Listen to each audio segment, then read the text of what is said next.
قابل احترام ماؤں بہنوں اور اس قوم کی بیٹیوں، السلام علیکم۔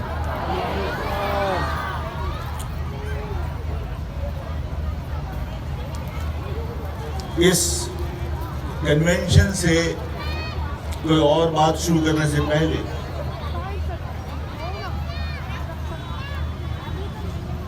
میں آپ سب کے سامنے اس شعبہ خواتین کو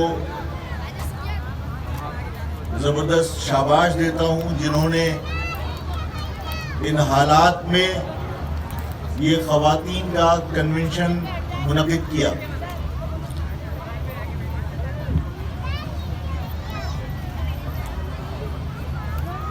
اس شعبہ خواتین کو اس کوشش پر آپ سب کی طرف سے بھی شاباش ملنی چاہیے کہ ان سب نے محنت کی اور یہ خواتین کنونشن منعقد کیا۔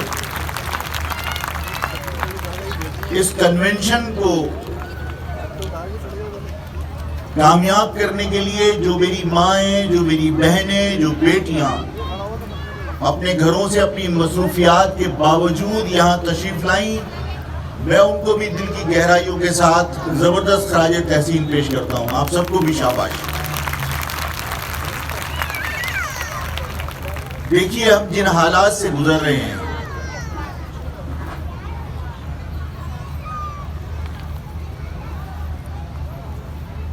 یہ بیٹھ جاؤ بیٹا، ہم جن حالات سے گزر رہے ہیں ان حالات میں صرف اس قوم کی بقا کی جدوجہد اگر اس قوم کے مرد، اس قوم کے نوجوان اپنے ذمے لے لیں تو بھی یقیناً کامیابی سے اس تحریک کو ہم کنار کریں گے۔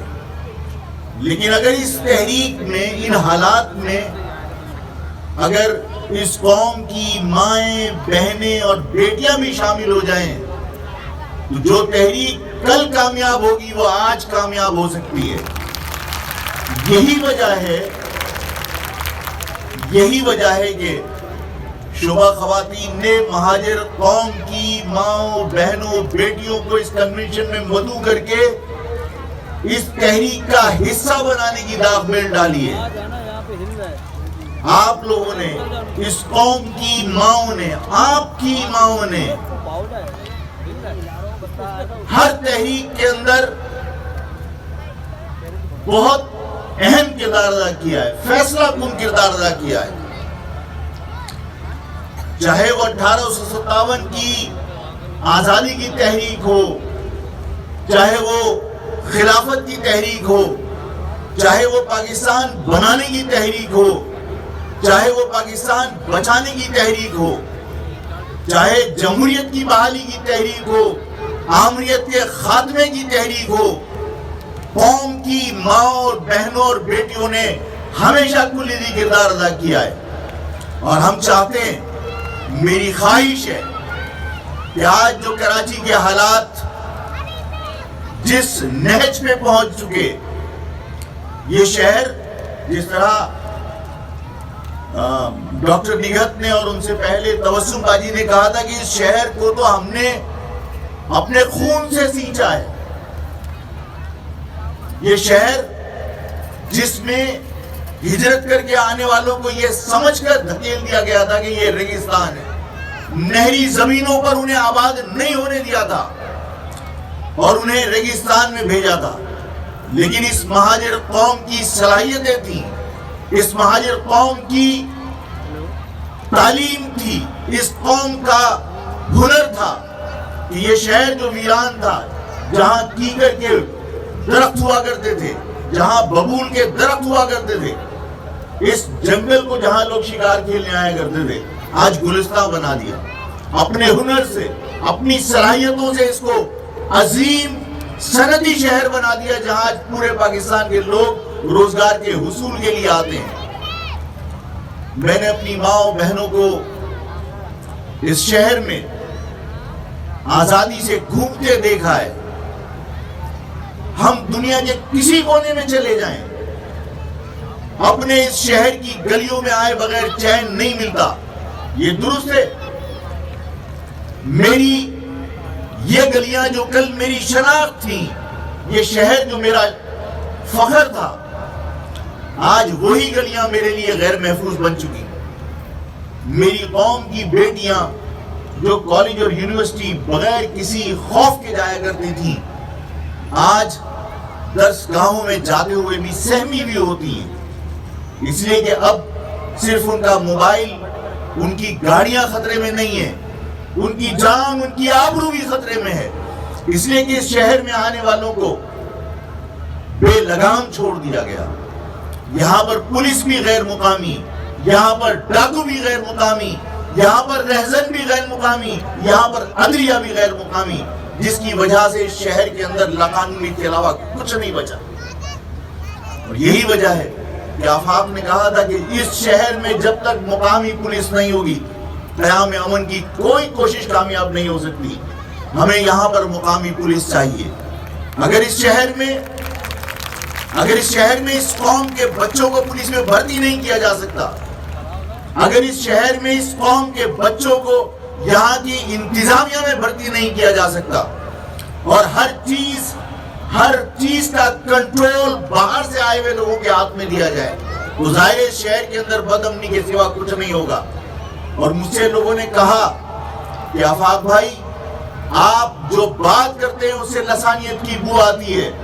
میں کبھی کسی کے خلاف لسانی طور پر کسی کے ساتھ نفرت کا اظہار نہیں کرتا، لیکن لسانی بنیاد پر جب میری قوم کے ساتھ امتیازی سلوک رکھا جائے، جب میری قوم کے ساتھ ناانصافیاں کی جائیں، تو پھر اگر میں یہ بات کروں کہ میری شناخت کی بنیاد پر میرے شہر میں یہاں کے لوگوں کو پولیس میں بھرتی ہونا چاہیے، یہاں کے لوگوں کو انتظامیہ میں بھرتی ہونا چاہیے تاکہ وہ اس شہر کا نظام سنبھال سکیں، یہاں کی غیر مقامی پولیس، یہاں کی غیر مقامی انتظامیہ قبول نہیں ہے۔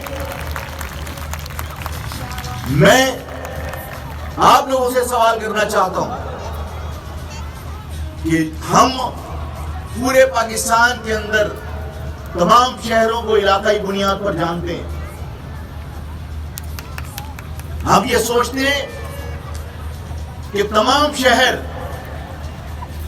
آپ میری قوم کی مائیں، میری قوم کی بہنیں، بیٹیاں، میری بات کو غور سے سن کر سمجھ کر اس کے اوپر فیصلہ کیجیے گا۔ آپ لوگ، ہم ہمیشہ کہتے تھے، ہم نے اپنے بزرگوں سے ہمیشہ یہ سنا کہ جو قوم جس کی لوگ عزت کیا کرتے تھے کہ یہ باشعور قوم ہے، ان کی صلاحیتوں کی لوگ قدر کیا کرتے تھے، ان کے علم کی، ان کی فہم و فراست کی لوگ قدر کیا کرتے تھے۔ وہ فہم و فراست، وہ شعور، وہ سلیقہ، آپ کیا سمجھتے ہیں کہ موٹی موٹی کتابیں پڑھنے سے آتا ہے؟ آپ کیا سمجھتے ہیں کہ بہت بڑی بڑی فیس جہاں دی جاتی ہے ان یونیورسٹیوں میں پڑھ کر سلیقہ آتا ہے؟ سب سے پہلی درسگاہ کسی بچے کی اگر ہے تو وہ اس کی ماں کی گود ہے۔ اور اگر میں آج آپ لوگوں سے بات کرنے کا موقع کبھی کبھی ملتا ہے، میں چاہتا ہوں کہ میں اپنی دل کی بات آپ کے ساتھ شیئر کروں۔ میں آپ کی فیملی کا حصہ ہوں، آپ اس مہاجر قوم کا حصہ ہیں، مہاجر قوم میرا خاندان ہے۔ میں چاہتا ہوں کہ میں اپنی دل کی بات آپ سے شیئر کروں۔ میں نے آپ سے کہا کہ سب سے پہلی درسگاہ بچے کی کون سی ہے؟ وہ ہے ماں کی گود، جہاں ماں اپنی گود میں بچے کو بٹھا کر حرام حلال سکھاتی ہے، پاکی ناپاکی کا احساس دلاتی ہے، اپنے بچے کو بتاتی ہے کہ تمہارے نانا کون تھے، تمہارے دادا کون تھے، تمہیں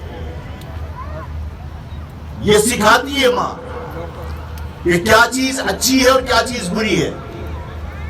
ماں بچے کا ضمیر بناتی ہے۔ اگر ہم آج ہی کہتے ہیں کہ نہیں، یہ ہمارا ضمیر اس بات کی اجازت نہیں دیتا کہ ہم یہ کام کریں، ہم اگر حرام سے بچنے کی کوشش کرتے ہیں، ہمارا ضمیر ملامت کرتا ہے، تو وہ ضمیر کس نے بنایا؟ میری قوم کی ماں نے۔ ماں کی گود سب سے پہلی درسگاہ ہوتی ہے۔ میں آج آپ لوگوں سے ایک درخواست کرنا چاہتا ہوں، آپ کو ایک ذمہ داری دینا چاہتا ہوں۔ کیا آپ کو کوئی ذمہ داری دی جا سکتی ہے؟ آپ کو کوئی ذمہ داری دی جا سکتی ہے؟ میں آپ کو ایک ذمہ داری دینا چاہتا ہوں کہ میری قوم کی مائیں، میری قوم کی بہنیں وہ آج فیصلہ کر لیں کہ ہم اپنے گھر میں اپنے بچوں کی تربیت کریں گے، ہم اپنے بچوں کو تاریخ سکھائیں گے، ہم اپنے بچوں کو حقائق بتائیں گے، ہم انہیں بتائیں گے کہ ہم کس کی اولاد ہیں، ہم انہیں بتانا چاہتے ہیں کہ تم سر سید کی اولاد ہو، ہم انہیں بتانا چاہتے ہیں کہ تم جوہر کی شجاعت ہو، ہم انہیں بتانا چاہتے ہیں کہ تم اگر اپنے آپ کو فاروقی کہتے ہو تو حضرت عمر فاروق رضی اللہ تعالیٰ عنہ سے اپنی نسبت جوڑنے والوں کو یہ پتہ ہونا چاہیے کہ حضرت عمر فاروق رضی اللہ تعالیٰ عنہ کبھی غلام نہیں رہے، وہ حاکم تھے۔ ہمیں اپنی نسل کو یہ بتانا پڑے گا، ہر ماں اپنی گود میں اپنے بچے کی تربیت کرے کہ تم آج اس شہر کے اندر جس طرح دوسرے درجے کا شہری بنانے کی تمہیں کوشش کی جا رہی ہے، تم کبھی غلام نہیں رہے۔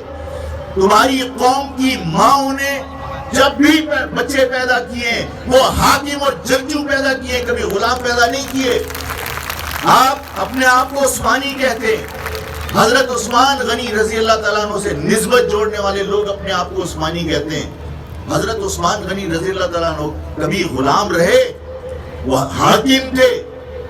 اگر آپ حضرت ابوبکر صدیق رضی اللہ تعالیٰ عنہ سے اپنی نسبت جوڑ کر یہ کہتے ہو کہ ہم صدیقی ہیں، تو صدیقی کبھی غلام رہے؟ حاکم تھے حضرت ابوبکر صدیق رضی اللہ تعالیٰ عنہ۔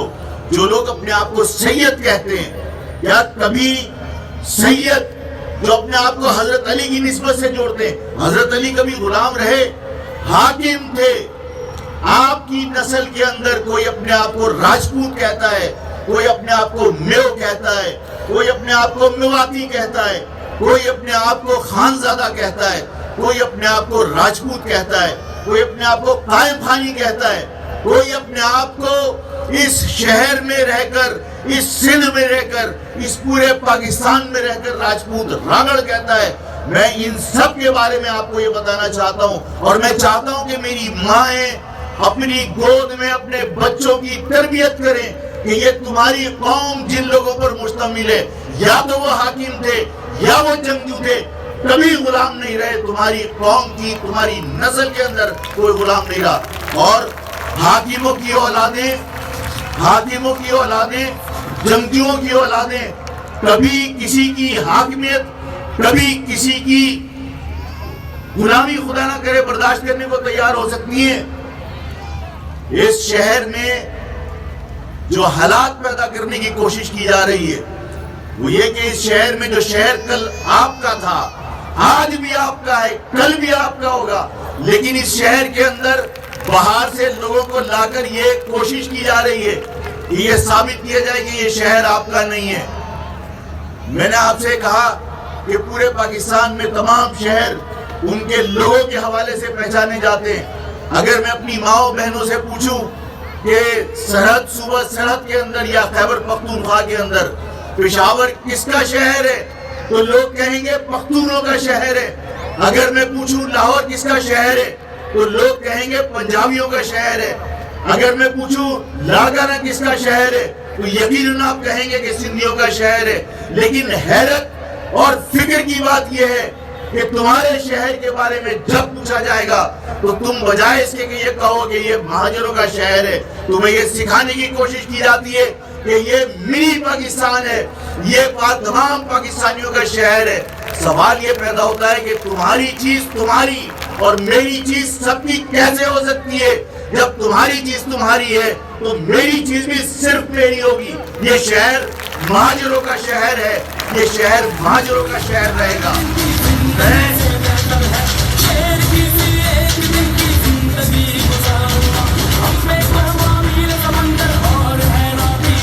میں آپ کو ایک اور بات بتانا چاہتا ہوں، ہمیں میری سنیں، یہ شہر آپ کا ہے، اس شہر میں انتخابات بھی ہوتے ہیں، اور اس شہر کے اندر انتخابات کا مینڈیٹ چوری کیا جاتا ہے۔ اس شہر کے اندر وہ لوگ جو اس شہر میں کمانے آئے تھے وہ انتخاب لڑتے ہیں اور وہ انتخاب لڑ کر انتخاب جیت جاتے ہیں۔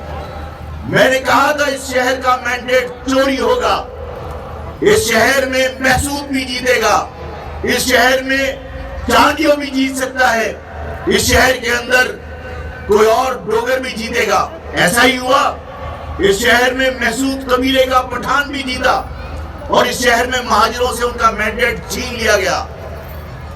آج بھی جو لوگ بہت بڑے بڑے دعوے کرتے ہیں، اپنے آپ کو یہ کہنے کی کوشش کرتے ہیں کہ اس شہر کا مینڈیٹ ان کے پاس ہے۔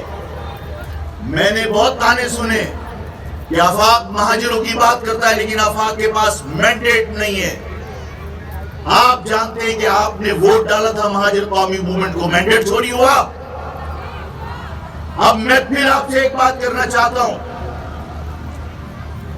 مہاجر قومی موومنٹ حالات کچھ بھی ہو، حالات کیسے بھی ہو، انتخابی عمل سے دور نہیں چلے گی، بلکہ وہ انتخابی عمل میں بھرپور حصہ لے گی۔ اور مہاجر قومی موومنٹ انتخاب میں حصہ کیوں لے گی؟ اسی لیے لے گی کہ وہ اپنی قوم کا مینڈیٹ ایوان سے باہر بھی حقوق کے حصول کے لیے استعمال کرنا چاہتی ہے، اور ایوان کے اندر بھی مہاجر حقوق کی تحریک کے اندر، مہاجر حقوق کی جدوجہد کے اندر، ایوان کے اندر بھی آواز اٹھانا چاہتی ہے۔ آج ایوان میں جو لوگ ہیں، آج ایوان میں جو لوگ ہیں، آج ان کی کیفیت کیا ہے؟ آج کے بعد آنے والے انتخاب میں آپ لوگوں کو اپنے مستقبل کا فیصلہ خود کرنا ہوگا۔ آپ کے سامنے وہ لوگ بھی ہیں اس شہر کے اندر جو کل آپ کے پاس ووٹ مانگنے آئیں گے۔ انہوں نے آپ کے سامنے یہ باتیں کی تھی کہ مہاجر تحریک کو ہم نے ہمیشہ کے لیے دفن کر دیا، مہاجر شناخت کو ہم نے ہمیشہ کے لیے دفن کر دیا۔ یہ باتیں کی گئی اس شہر میں یا نہیں؟ میں کسی سیاسی جماعت کا، کسی پارٹی کا نام لینا نہیں چاہتا، لیکن آپ لوگوں کو معلوم ہے نا کہ کنہوں نے یہ کہا تھا کہ مہاجر شناخت دفن کر دی، مہاجر سیاست کو ہم نے ہمیشہ کے لیے دفن کر دیا۔ میں اپنی قوم کی ماں اور بہنوں اور بیٹیوں سے پوچھنا چاہتا ہوں کہ تمہاری شناخت کے بغیر تم جینا چاہو گے؟ کبھی نہیں۔ آفاق کا قصور یہ ہے کہ آفاق نے ہمیشہ اس بات کی جدوجہد کی ہے کہ وہ جیے گا تو شناخت کے ساتھ، مرے گا تو شناخت کے ساتھ۔ آفاق نہ گمنامی میں جینا چاہتا ہے،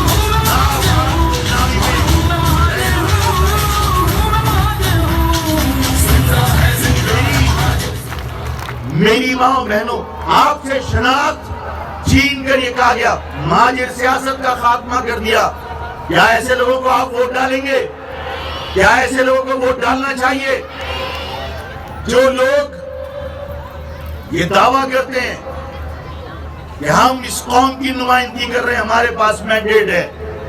اس قوم کا سب سے بڑا اس وقت بنیادی مسئلہ کیا ہے کہ میری قوم کے نوجوان پڑھ کر بھی کوٹا سسٹم کی وجہ سے ملازمتیں حاصل نہیں کر سکتے۔ اس کوٹا سسٹم کو کس کی موجودگی میں عمران خان نے غیر معینہ مدت تک کے لیے مسلط کیا؟ آپ کے ان لوگوں کی موجودگی میں جو آج ان کے اتحادی بن کر بیٹھے ہوئے ہیں۔ میں کسی کا نام لینا نہیں چاہتا، لیکن کیا ایسے لوگوں کو جنہوں نے تمہارے حقوق کے اوپر ڈاکہ ڈالتے وقت خاموشی اختیار کی، ان مجرموں کو ووٹ ڈالنا چاہیے؟ کیا ایسے لوگ جو اپنے قائد سے وفا نہ کر سکیں اور صرف اپنی گردنیں بچانے کے لیے الطاف سے علیحدگی اختیار کر لیں اور یہ دعویٰ کریں کہ ہم نے تو صرف اس لیے علیحدگی اختیار کی کہ وہ ملک دشمنی میں ملوث تھا؟ میں تم لوگوں سے میری معافی چاہتا ہوں، آپ لوگوں سے، اپنی ماں سے پوچھنا چاہتا ہوں، جو لوگ ٹی وی دیکھتے رہے ہیں، جو لوگ اخبار پڑھتے رہے ہیں، وہ جانتے ہیں کہ الطاف حسین نے 2007 کے اندر انڈیا جا کر اس ملک کے خلاف کتنی زہر افشانی کی تھی۔ اس وقت اس قوم کے وہ لوگ جو آج یہ دعویٰ کر کے الگ پارٹی بنا کے بیٹھے ہوئے ہیں کہ الطاف حسین کیونکہ ملک دشمنی میں ملوث تھا اس لیے ہم نے اس سے علیحدگی اختیار کر لی. بات یہ نہیں ہے اپنا سر بچانے کے لیے علیحدگی اختیار کی. اگر ملک دشمنی کی وجہ سے علیحدگی اختیار کرتے تو 2007 میں جب الطاف حسین ملک کے خلاف زہر افشانی کر رہا تھا اس وقت ان میں سے کوئی بھی بچہ نہیں تھا, اس وقت ان میں سے کوئی بھی پانی کو مم اور کھانے کو ہپا نہیں کہتا تھا, یہ فیڈر سے دودھ نہیں پیتے تھے, یہ ٹی وی کے اوپر بیٹھ کے الطاف حسین کی وکالت کیا کرتے تھے. لیکن آج ٹھاکر کے اٹھانے پر رینجرز کے آپریشن کے بعد انہوں نے اپنی وفاداریاں تبدیل کر لی. جو لوگ اپنے محسن کے ساتھ جن کے نام کی کھاتے تھے, جن کے نام پر پہچانے جاتے تھے, اس سے بے وفائی کر سکتے ہیں تو تمہاری قوم سے وفا کریں گے. اگر ایسے لوگ جو اپنے محسن سے بے وفائی کر سکتے ہیں اپنی گردن بچانے کے لیے, وہ تمہاری قوم سے مخلص نہیں ہو سکتے. کیا آئندہ آنے والے انتخاب میں ایسے لوگوں کو ووٹ ڈالیں گے؟ اگر نہیں ڈالیں گے تو اس مہاجر قوم کا مینڈیٹ مہاجر نام پر مہاجر قومی موومنٹ کے پاس ہوگا, اور آپ کو اس مینڈیٹ کی حفاظت کرنی ہے, اپنے ووٹوں کی حفاظت کرنی ہے. اس لیے کہ ہم اس تحریک کو, ہم اس جدوجہد کو ایوان اور ایوان سے باہر دونوں جگہ پر لڑ کر کرنا چاہتے ہیں. ہمارے وہ مسائل جو بنیادی طور پر حل ہو جانے چاہیے تھے اور حل نہیں ہوئے, انہیں حل کرنے کے لیے ہمیں آپ کی سپورٹ کی ضرورت ہے. آپ جانتے ہیں کہ محصولین مشرقی پاکستان قسمہ پرسی کی زندگی گزار رہے ہیں ریڈ کراس کے کیمپوں میں. ان کا قصور کیا ہے؟ وہ مائیں جو کل جوان چھوڑ کے آئے تھے آج ان کے بال سفید ہو گئے, جو بچیاں کل جھولے میں چھوڑ کر آئے تھے آج بوڑھی ہونے کو آ گئی. لیکن ریڈ کراس کے کیمپوں میں آج بھی وہ فیملیاں پاکستان زندہ باد کا نعرہ لگاتی ہیں.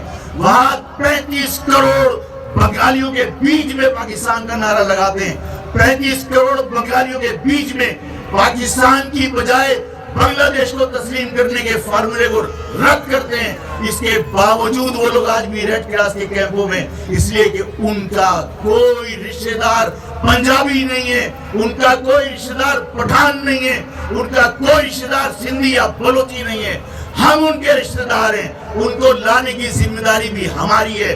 جس طرح افغانستان کے واقعے کے اوپر سارے پٹھان سرحدیں کھود کر افغانیوں کو پناہ دیتے ہیں صرف پختون ہونے کے ناطے, اس طرح ان محصولین کو لانے کی ذمہ داری ہماری ہے.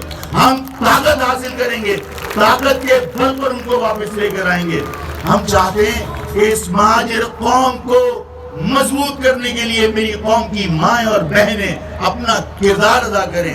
آپ اپنے آپ کو تحریک کا حصہ بنائیں, آپ اپنے آپ کو اس تحریک میں اس طرح جوڑ لیں کہ آپ کی تربیت میں پرورش پانے والا بچہ اس مہاجر قوم کا لیڈر بن کے نکلے, اس مہاجر قوم کا مسیحا بن کے نکلے. اس قوم کے بچوں کے اندر غلامی ذہن سے کھرچ کے باہر نکال دیجئے. ان کے ذہنوں میں یہ بات ڈالیے کہ تم حاکموں کی اولاد ہو, تم جنگجوؤں کی اولاد ہو, تم کبھی کسی کی غلامی کے اندر نہیں رہ سکتے, تم ہمیشہ آزاد اور حاکموں کی طرح اپنی زندگی گزارو گے. میں نے کہا کہ میری قوم کی مائیں غلام پیدا نہیں کرتی, حاکم پیدا کرتی ہیں, جنگجو پیدا کرتی ہیں.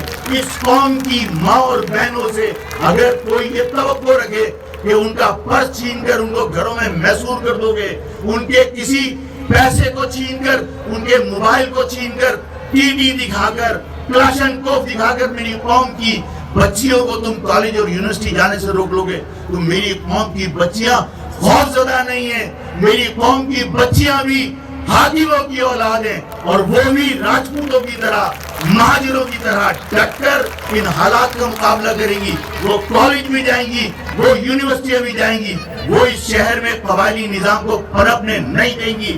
ہم اس شہر کو قبائلی نظام کے اندر تبدیل نہیں ہونے دیں گے. اس شہر میں میری قوم کی بیٹیاں آزادی سے گھومیں گی بھی, آزادی سے کالج اور یونیورسٹیاں بھی جائیں گی.